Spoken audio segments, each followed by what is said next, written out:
Thanks, Margaritis. There was a press point just minutes ago, and no questions were taken. I hope that this will not become a practice. Therefore, I'm asking the questions I wanted to ask to Commissioner Avramopoulos to you. The German official who spoke said basically three things. He said that the relocation doesn't work, that Eurodac doesn't work, and he also said that the number of migrants arriving in Germany these days is not decreasing. It's still very high. I think he mentioned 3,200 or 400. So my comment is this assessment coinciding with the Commission's assessment? Because obviously on relocation, the Commission used to say that things are moving forward, but Germany says it's not working. So what's your comment? Okay, I will ask Tove to join us because she... But what I can say before she comes is first on whether there were questions taken or not. We cannot oblige ministers to take questions. We are taking questions, but ministers are masters of their own destiny, time, and schedule. So I'm sorry that this happened. Some of them prefer to talk to the national contingents, but we are here to address the International Press Corps accredited to the European Union, and you all know very well of our determination not to discriminate between groups of journalists per nationality. We never did that, and we will never do it. Now, on the substance of your comment/question, which I don't think it's a very accurate description of what the German Secretary of State said, because I also followed what he said. He clearly indicated a number of areas that do not work optimally, as we many times have said. This is part of the difficulty we're facing, as we were discussing it yesterday. The fact that these areas, specific areas, are not working optimally does not mean that the Commission is wrong. Quite the contrary, means that we have more of an obligation, more of an effort to put to make sure that we have progress on all these three areas. And as you know, in all these three areas that you raised, we have Commission initiatives, we have Commission people on the ground, we have very active support to the governments concerned, the first reception governments, the countries of origin. We are very active, fully active on all these fronts. Follow up? Yes. On the number of refugees, which apparently is constant despite the winter season and is pretty high, I would like to know again what's the effect of the assistance that the European Union is getting from Turkey. Also, any news with those 3 billion? Are they available? Where are they coming from? I mean, if there is a setback, there should be it should be identified. Maybe this payment does not allow for Turkey to meet its obligations? Again, I fully understand the temptation that you and some others may have of the existence of a magic bullet or a button that exists somewhere in Brussels or in this building, and you push and you live in a better world all of a sudden. I regret to break the news that this world does not exist in reality. It's a much more complex reality that we are facing. Again, we are struggling every day with our member states, with the third countries concerned, to make it happen, to make it work better. We have an action plan, a joint action plan, agreed with our Turkish partners. It is a contract of mutual trust. It's a contract of mutual obligations. We do our part. They have to do their part. As far as the 3 billion concerned, you know that this is a sum that has been agreed by member states at the highest political level, at the European Council. The agreement, the formal agreement, if you like, is not yet there, but I don't think that we are far from a formal agreement, and certainly the trip, the visit by the College of Commissioners and President Juncker to the Dutch presidency, I think will be an excellent opportunity to discuss the importance and the urgency of completing the overall puzzle.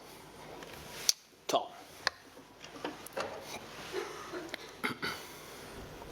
If you say the formal agreement for the 3 billion is not yet there, do you know at least how it is going to look like, and who is going to do this, and how is there any schedule to make it? Yes, we very much hope to have an agreement on 3 billion euros. That's how it's going to look like. Sorry? But you have hope, but you don't have any hope with a certain deadline or so. The deadline is as soon as possible, exactly as the heads of state and government committed to do on the 17th and 18th of December. Yes, please. Gertis, can you or Tove update us on the latest figures of how many hotspots of the plant are already functional and how many migrants from Italy and Greece have been relocated? Okay, let's do some numerology. Although I have encouraged you on many occasions to contact Frontex directly for figures, but we can certainly offer. Yes, Tove.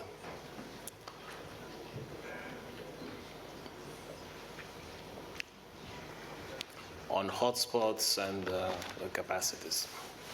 Thank you very much. So regarding the hotspots, out of the 6 hotspots which have been identified in Italy, we now have Lampedusa and Trapani as functional hotspots at this stage. And in the context of Italy, we hope that 2 additional hotspots can be operational very quickly. And very quickly in the beginning of this year. As regards Greece, we have 1 functional hotspot so far. And we have the pledge of the rest coming up. What else? You were asking about relocations. The relocation number, I think it's... sorry? I would like to know the latest number of persons that have been relocated from Greece and Italy. And also, Tove, if you can explain in more detail what's the problem with the functioning of Eurodac that the German official mentioned today. So for relocation, so far 272 people have been relocated from Italy and Greece. And we published these figures actually yesterday. We put them online, updated since the holiday. So the final figure we have now is 272.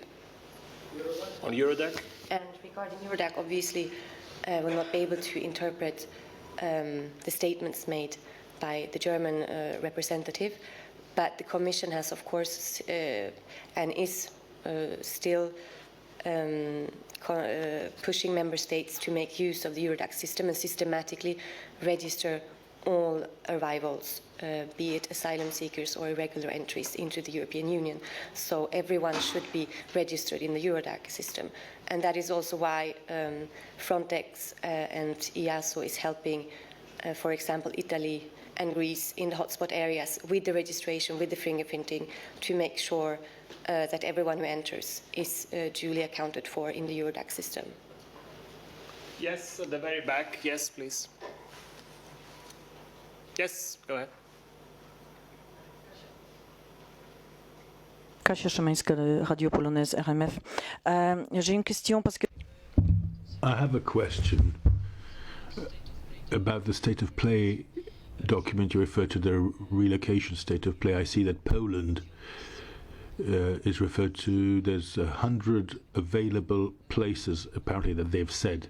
That means that the government, despite expressed doubts as to its readiness to do so, is indeed prepared to take those 100 refugees. I wanted to ask you, has there been indeed a change in the government's attitude regarding reception of refugees? And secondly, between the notification of availability of places and actual relocation, how long does one normally take on average?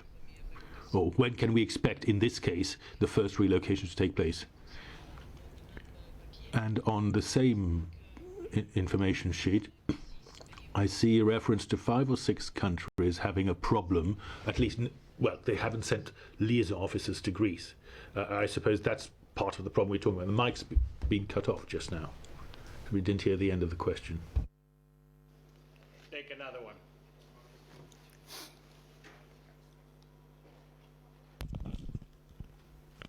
Oui, ça marche. Right, this one does work.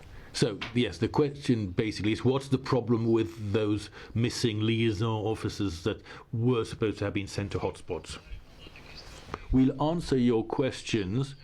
However, on the first part of the question, can you be more specific? Because I didn't fully understand what you were aiming at. It's about governments. Well, as I understood, says the journalist, because of what Mr. Szymański, the deputy Polish minister, said after the Paris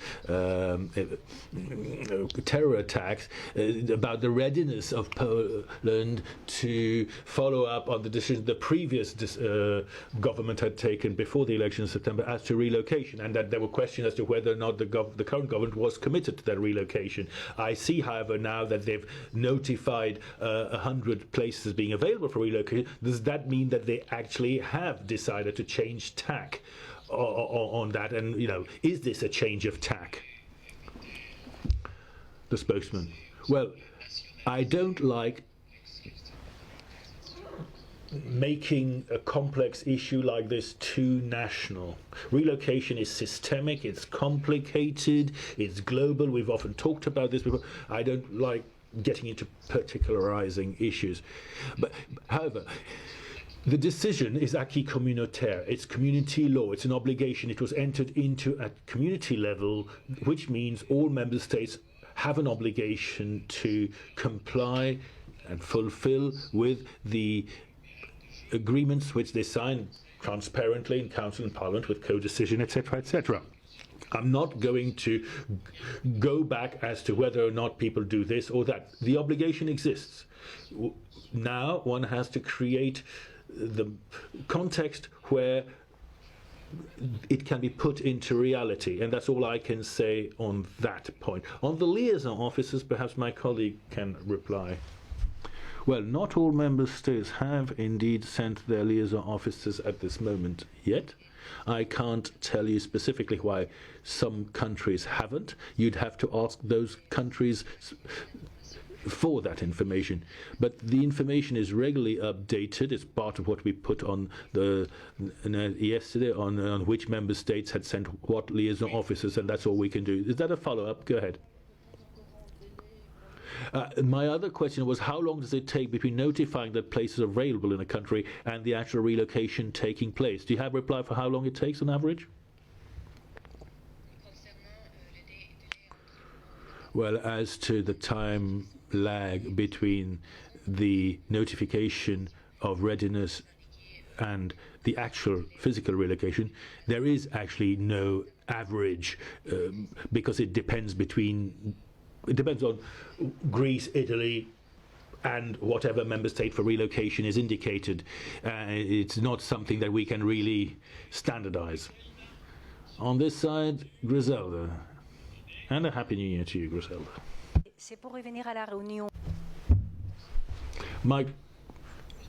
Yes, can you hear me? Indeed. My question is about this morning. I'm not sure I understood. Is the Danish government going to apply the new rules for accompanying transports with the same documentation requirements for people using these transports? It wasn't entirely clear this morning. Je pense que pendant Well, during the VIP corner, I think the Danish minister said very clearly that as things stand, it is not their intention to apply any such system. And I think she was quite clear about that. I think you've got to look at this in detail. It was the minister that spoke, but that was certainly my impression. J'avais pas bien compris. Thank you for that. On these new measures, the Commissioner said that it's not PNR, it's something different, but it's the first time that a member state has decided to make the transporters responsible. je n'ai pas connaissance I'm afraid I don't know of anything similar happening. If it has taken place, I can check up on this and get back to you, but I certainly have no information on that. Faisons la suite en bilan. I'm not sure if Bruno is waving at me or asking for the floor. On different subject. Let's first exhaust. Yes, okay, Griselda.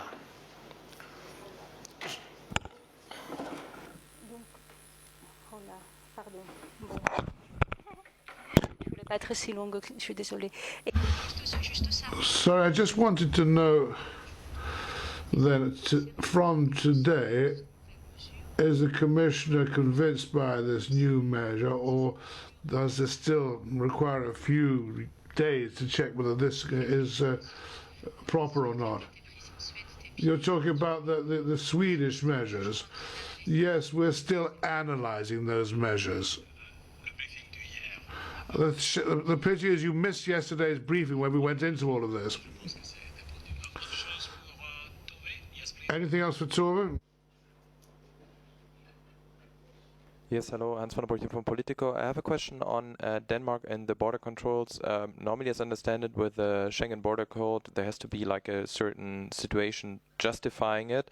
Now with Denmark, I see it's not a country where the refugees go through, want to stay, so it's more like a transit country. It's not like a situation as we had it in Germany where the refugees came to stay, or we have in Sweden. The Swedish minister just said it again with the 1,000 Schul classes coming in 4 months. That's not what Denmark is facing. So is there any comment from the Commission on this introduction with this different background in Denmark?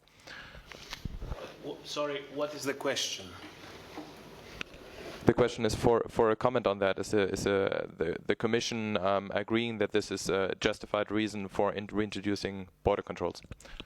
We discussed yesterday. we already said yesterday that regarding the notification from the Danish authorities for reintroduction of border controls for a period of 10 days, for this notification for the period of 10 days, that the Commission prima facie thinks that it appears to be a situation which is covered by the rules.